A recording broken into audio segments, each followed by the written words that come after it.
For me, the scariest thing was other people's perceptions. It wasn't how I felt inside myself, because I felt no different than I had before. And I assume no different than I'll feel next year either when I'm a year older.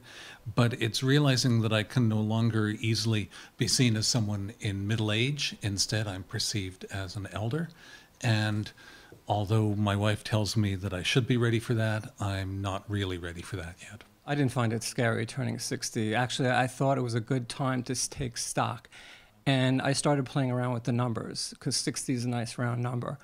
And I look at 60 and I realize, well, there's a limited amount of time I've got left on the planet. I always kind of felt like I'll always have enough time to get to something I wanted to do. It'll always be done later at some point.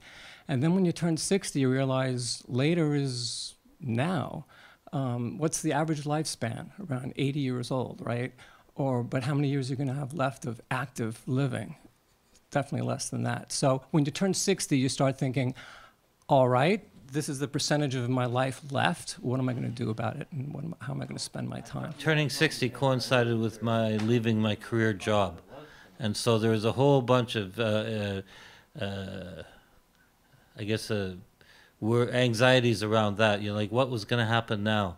But I decided that I would just make it my project to work through all these things and to see it, and to make sure that I got it done right, which meant, in other words, that I would continue to be happy and relatively productive, and that's still the project that I'm working on now, 4 years later.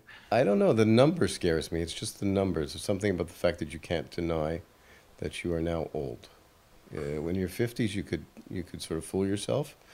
I know when I was 50, my wife threw me a big birthday party, and I said it's okay, and we had all kinds of people here, open house. Now I kind of want to just hide under the covers with my Netflix. That's about it. So that's how I'm celebrating this year.